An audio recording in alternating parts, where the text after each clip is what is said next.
Assalamualaikum warahmatullahi wabarakatuh. Di sini kami kelompok pertama yang beranggotakan Zuhud Fatur Rahman, Yuli Ayur Casiwi, Rofiatin Azizah, Alfatul Mukarramah, Dia Ayu Lestari, Nur Aini, dan Rizal Amin. Untuk materi yang pertama akan dijelaskan oleh saya sendiri. Sintaks pembelajaran berdasarkan masalah.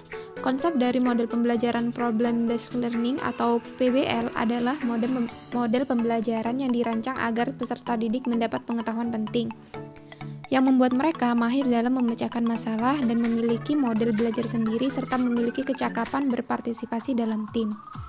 Tujuan dari pembelajaran berbasis masalah salah satunya adalah untuk meningkatkan kemampuan dalam menerapkan konsep-konsep pada permasalahan baru dan kehidupan sehari-hari. Model Problem Based Learning sendiri adalah model pembelajaran dengan pendekatan pembelajaran siswa pada masalah autentik sehingga siswa dapat menyusun pengetahuannya sendiri. Menurut Arens dalam ABAS 2000 ayat 13, pertanyaan dan masalah yang diajukan haruslah memenuhi kriteria sebagai berikut. Yang pertama, autentik, yaitu masalah harus lebih berakar pada kehidupan dunia nyata siswa daripada berakar pada prinsip-prinsip disiplin ilmu tertentu. Jelas, yaitu masalah yang dirumuskan dengan jelas dan dalam arti tidak menimbulkan masalah baru bagi siswa yang pada akhirnya menimbulkan masalah baru bagi siswa yang pada akhirnya menyulitkan penyelesaian siswa. Yang kedua, mudah dipahami, yaitu masalah yang diberikan hendaknya mudah dipahami siswa. Selain itu, masalah disusun dan dibuat sesuai dengan tingkat perkembangan siswa. Yang ketiga, luas dan sesuai dengan tujuan pembelajaran, yaitu masalah yang disusun dan dirumuskan hendaknya bersifat luas. Artinya, masalah tersebut mencakup seluruh materi pelajaran yang akan diajarkan sesuai dengan waktu, ruang, dan sumber daya yang tersedia.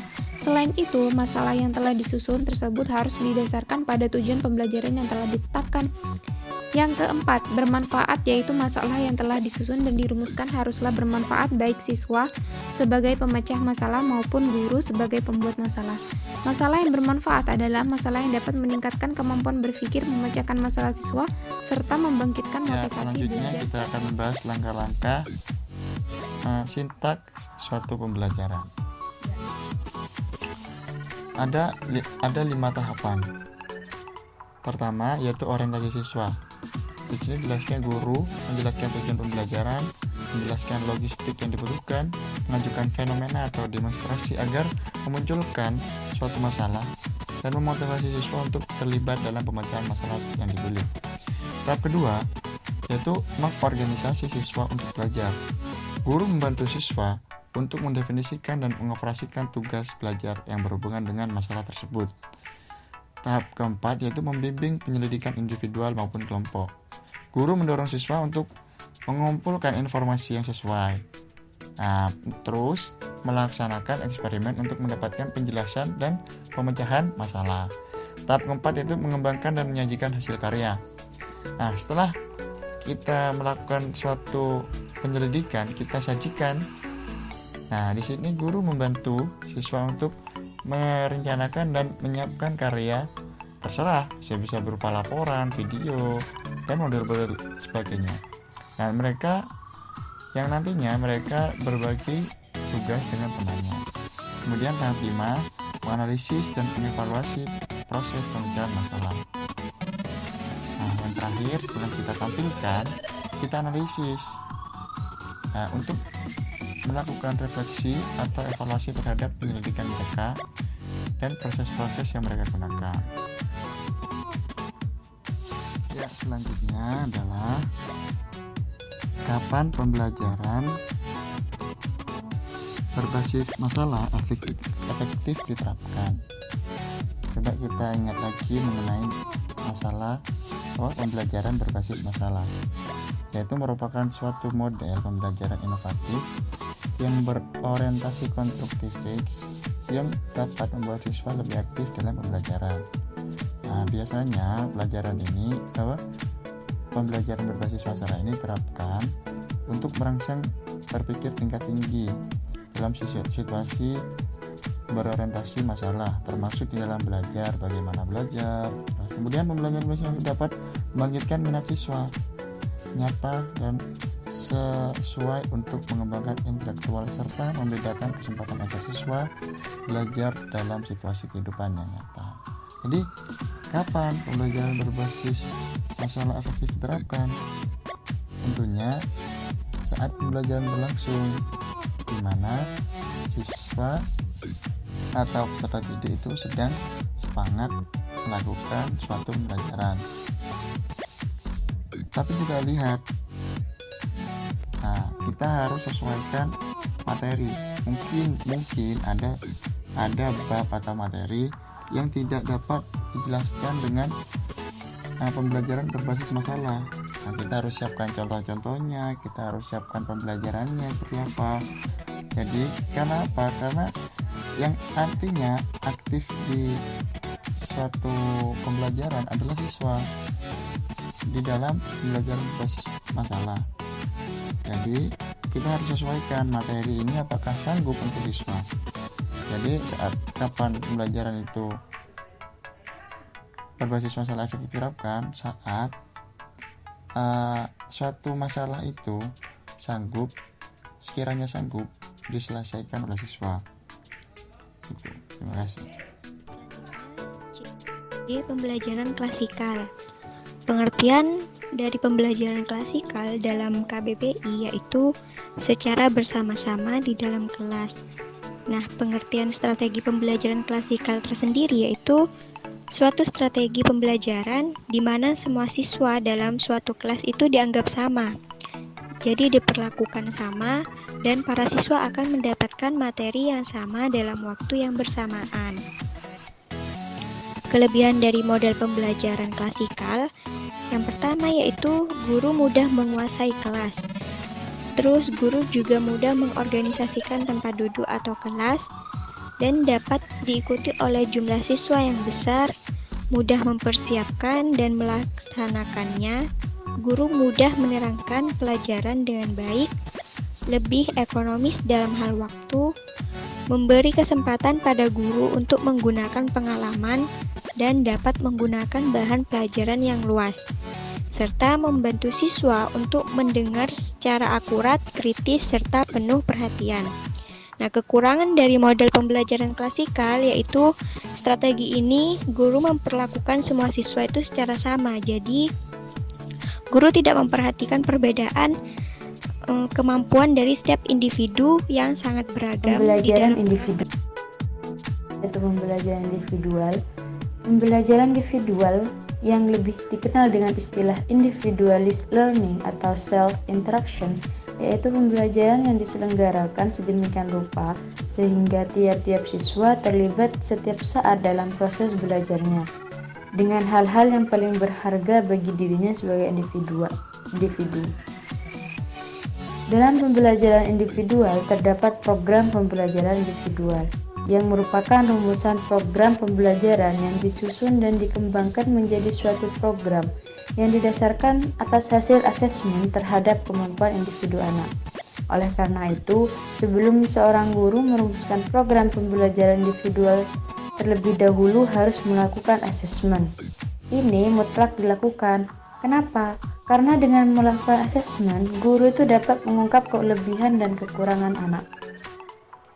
Seorang guru harus memiliki 3 kemampuan yang harus dikuasai agar dapat memberikan layanan pada anak yang berkebutuhan khusus secara profesional, yaitu memiliki pengetahuan dan keterampilan dalam mengasesmen kemampuan akademik dan non-akademik, merumuskan program pembelajaran individual, dan yang terakhir melaksanakan pembelajaran yang sesuai dengan. Selanjutnya, teknik pembelajaran individual. Untuk merealisasikan pengakuan perbedaan individual itu, asas kurikulum sekolah harus maju berkelanjutan. Asas maju berkelanjutan memungkinkan anak didik secara individual dan secara kontinu mengikuti program pendidikan yang bertujuan tercapainya pertumbuhan pribadi secara optimal, sehingga anak didik yang cepat atau cerdas tidak dihambat oleh kawan yang lebih rendah minat atau daya intelektualnya. Begitu juga sebaliknya, anak didik yang kurang cerdas tidak harus mengikuti kecepatan anak yang lebih berbakat dalam kemampuan dan minatnya untuk suatu bidang kegiatan pendidikan. Asas maju berkelanjutan ini dapat dilaksanakan dengan teknik akselerasi dan teknik pengayaan. Apa itu teknik akselerasi? Mungkin sudah sering dengar ya. Teknik akselerasi adalah teknik yang memungkinkan anak didik melanjutkan tugas pelajaran berikutnya setelah dapat menyelesaikan tugas-tugas yang dipersyaratkan kepadanya tanpa menunggu teman-temannya menyelesaikan tugas yang serupa. Jadi dia itu lebih cepat. Kemampuan belajar mengikuti jalur vertikal. Contoh, siswa dimungkinkan naik kelas pada pertengahan tahun pelajaran mendahului teman-teman sekelasnya. Jadi dia itu naik kelas secara lebih dahulu. Selanjutnya teknik pengayaan. Apa itu teknik pengayaan? Adalah teknik yang memungkinkan anak didik memperoleh tambahan pengalaman belajar baik secara kuantitatif maupun secara kualitatif sesuai dengan kemampuan masing-masing setelah yang bersangkutan menyelesaikan semua pelajaran yang dipersyaratkan kepadanya. Kemajuan belajar siswa dalam hal ini mengikuti jalur horizontal. Contoh, siswa yang tepat dan cerdas dan telah berhasil menyelesaikan program studi yang untuk tingkatannya tidak dimungkinkan naik kelas mendahului teman-temannya. Siswa tersebut masih terikat oleh kelasnya. Sisa waktu yang tersisa tersebut digunakan untuk berbagai macam kegiatan pengayaan yang sifatnya dapat memperluas atau memperdalam program studi pokok yang telah diselesaikannya. Selanjutnya, jenis pembelajaran individual. Dalam pelaksanaan pembelajaran individual, terdapat berbagai jenis atau bentuk metode pembelajaran yang bisa digunakan. Dalam pembelajaran individual ada 4. Yang pertama itu ada pembelajaran berprogram, yang artinya di mana siswa diarahkan pada program belajar masing-masing berdasarkan rencana kegiatan yang telah disiapkan oleh guru, atau juga dapat disiapkan oleh guru bersama dengan siswa berdasarkan tujuan pembelajaran secara operasional.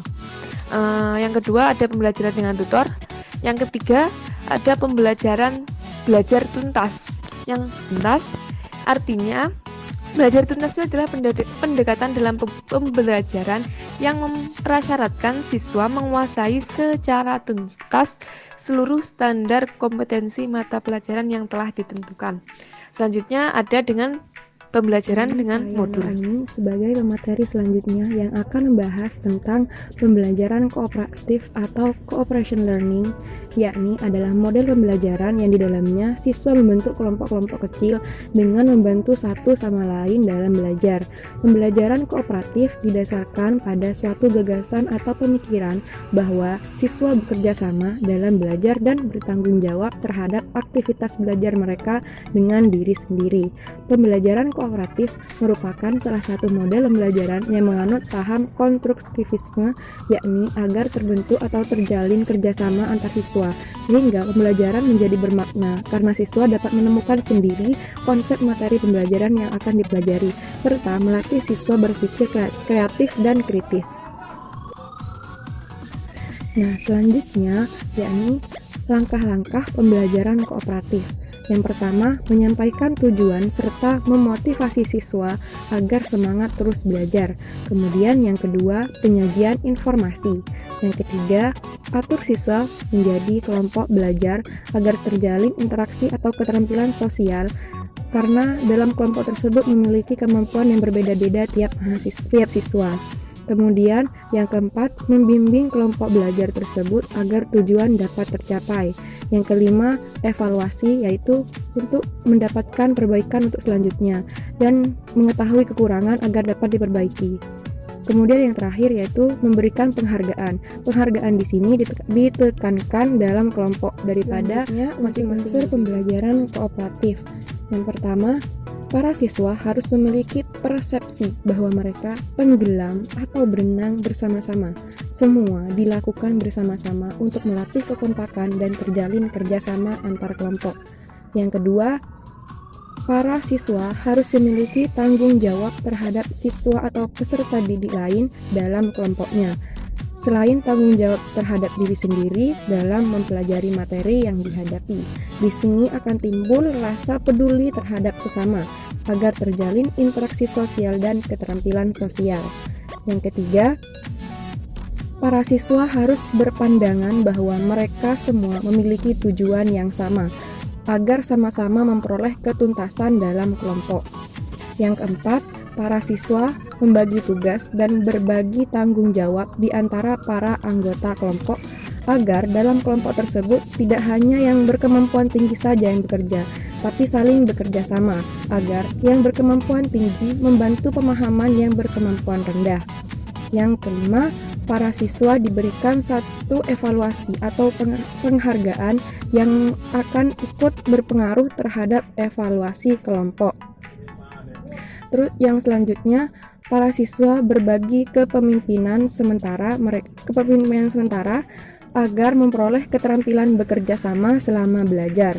Hal ini dilakukan agar dapat saling memahami antar siswa. Dan yang terakhir, setiap siswa akan diminta mempertanggungjawabkan secara individual materi yang ditangani dalam kelompok kooperatif. Di sini, siswa itu dapat melatih tanggung jawab terhadap apa yang Selanjutnya ia tentang tangani. elemen-elemen pembelajaran kooperatif. Ada 5 elemen yang harus diperhatikan dalam pembelajaran kooperatif. Yang pertama yaitu saling ketergantungan positif. Keberhasilan suatu proses pembelajaran sangat bergantung pada usaha setiap anggota kelompok. Setiap anggota kelompok memiliki ketergantungan pada anggota kelompok yang lainnya. Semua anggota dalam kelompok bekerja sama demi tercapainya tujuan pembelajaran. Yang kedua, yaitu tanggung jawab perseorangan. Unsur ini merupakan akibat langsung dari unsur yang pertama. Jika tugas dan pola penilaian dibuat menurut cooperative learning, setiap siswa akan merasa bertanggung jawab untuk melaksanakan yang terbaik demi kelompoknya. Kunci dari metode kerja kelompok ini adalah persiapan guru dalam penyusunan tugas. Yang ketiga yaitu tatap muka. Setiap kelompok harus diberikan kesempatan untuk bertemu muka dan berdiskusi. Kegiatan interaksi ini untuk membentuk sinergi yang menguntungkan bagi semua anggota kelompok. Inti dari sinergi ini adalah saling menghargai perbedaan, memanfaatkan kelebihan, dan mengisi kekurangan anggota kelompok. Yang keempat adalah komunikasi antar anggota. Unsur ini juga menghendaki agar para siswa dibekali dengan berbagai keterampilan berkomunikasi. Sebelum menugaskan siswa dalam kelompok, pengajar perlu mengajarkan cara-cara berkomunikasi, karena tidak setiap siswa memiliki kemampuan dalam mendengar dan berbicara. Yang kelima yaitu evaluasi. Pengajar perlu menjadwalkan waktu khusus bagi kelompok untuk mengevaluasi proses kerja kelompok yang dilaksanakan, agar kerjasama yang akan dilaksanakan selanjutnya bisa lebih efektif lagi. Penjelasan selanjutnya yaitu tentang pendekatan dalam pembelajaran kooperatif. Ada 4 pendekatan pembelajaran dalam pembelajaran kooperatif, diantaranya yaitu Student Teams Achievement Division atau STAD. Pendekatan STAD dikembangkan oleh Robert Slavin dan teman-temannya di Universitas Johns Hopkins dan merupakan pendekatan pembelajaran kooperatif yang paling sederhana dari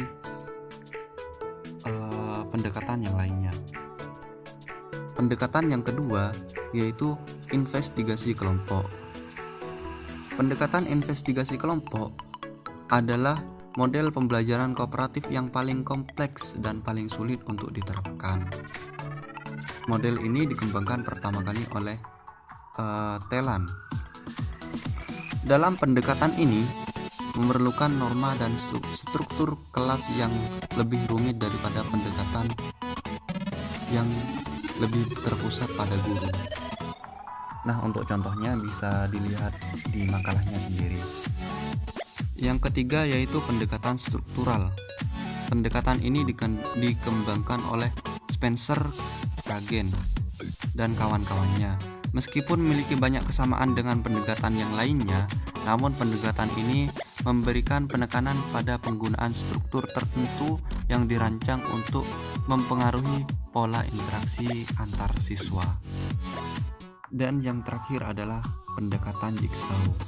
Nah, pendekatan ini sudah tidak asing lagi kan ya. Pendekatan jigsaw ini pertama kali dikembangkan oleh